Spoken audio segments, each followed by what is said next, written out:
1, 2, 3. 23, 24, 25.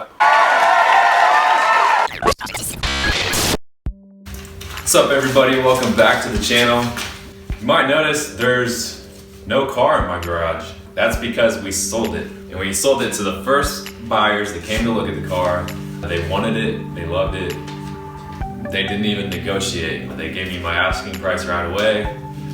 I had to fix a few things on the car before I was able to sell it to them. We had to wait to get the title back, but we sold it.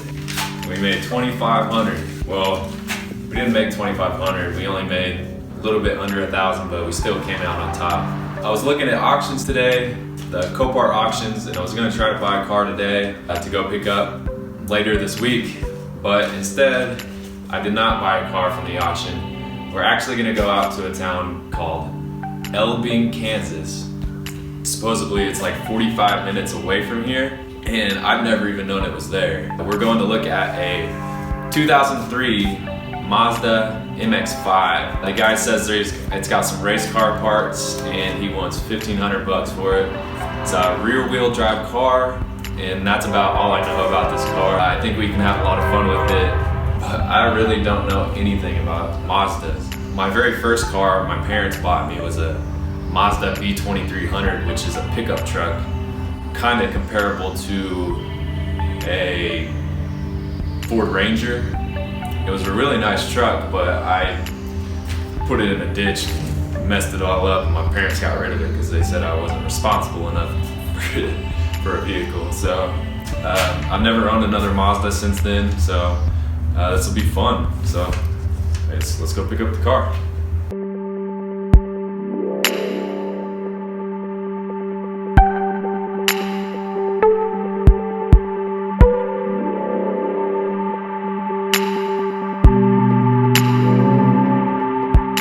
Here it is, the Mazda Miata MX5.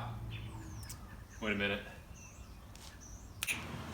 It's not in the best shape. Probably the reason why it was only $1,500. It's got these sweet little hood vents right here. I think these were custom. The color actually matches my truck, which is pretty cool. It's a silver color. I don't really want to talk about how cool this car is. I've always wanted one of these. This one isn't in the best shape. I got it and I wanted to do some stuff to it, soup it up, make it fast. Honestly, I think we just want to clean this one up and just flip it. I'm thinking if we clean it up, maybe we'll be able to get $2,000, maybe $2,500. And today I want to talk about all the things that are wrong. The previous owner, he deleted the AC system. He did some other stuff to it too, but I can't remember exactly what he told me. It's got racing seats in it. It's got a MagnaFlow exhaust. It's got a very, very dirty interior, which I'm gonna try to clean that up. Let's see. Let's look in here real quick. Very filthy. Very old and filthy. But we do have some pretty sweet racing seats. They're I think they're on the comfier side for racing seats, but they are not the most comfortable seats ever.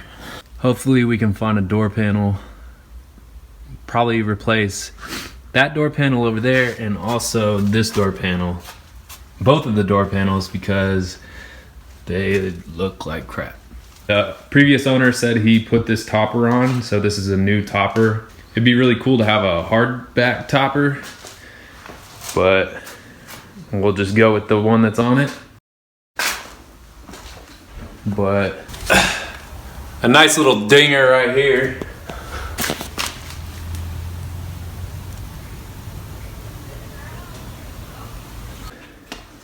Do got some little dings like this on this back end of the car. And then come up here to the front driver's fender. This thing is beat up. And I was thinking if we put a wide body kit on it, it would probably cover all this up. It also came with these sweet, awesome stickers that add like 50 horsepower. And we got some stock Mazda wheels. This one's missing a hubcap.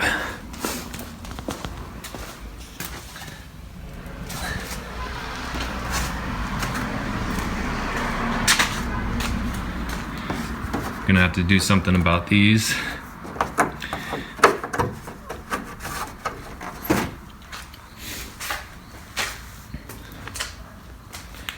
And the previous owner said he was painting his house or something and had all of this overspray land on the car. So we're gonna have to figure out a way to get all of this stuff off. It's like a white flaky overspray. It won't just wipe off. So we're gonna have to figure something out to get all that off. It kind of goes all the way down the car. We got a cracked windshield, which I don't know if I feel like replacing another windshield after my last car. I'm sure we could, but I don't know if the place that I got the last windshield is gonna have a 2003 Miata windshield. And we got some cancer growing right here.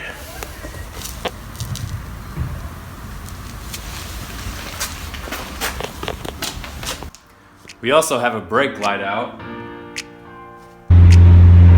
Another good thing about the car is I wasn't expecting the cruise to work, but it actually it works. It's surprising to me. The stereo, these lights on the stereo don't work. Both the windows work. I guess it's only just pretty much just the stereo, the AC. I think that's it. Man, this thing is fun to drive. It seriously feels like I'm driving a go-kart. It's so small. I'm used to driving my F-150 that's lifted 6-inch with 35-inch tires. This thing is just, it's like a street legal go-kart. I don't know if I'm gonna be able to let go of it. This thing definitely needs a good cleaning though. It's so freaking dusty in here. I think the previous owner just used this thing to drive down dirt roads because this thing is dusty as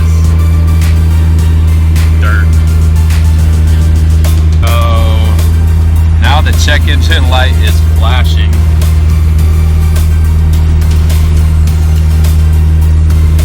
I don't know what that's about, because it was not doing that when I picked the car up.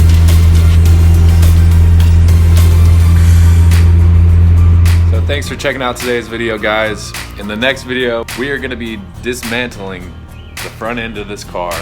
And we are going to be cleaning up this engine bay, and we're going to be trying to figure out why the check engine light is flashing on this car. So make sure you hit that subscribe button so you don't miss the next video where we get to work. That's going to be it for today's video, so peace.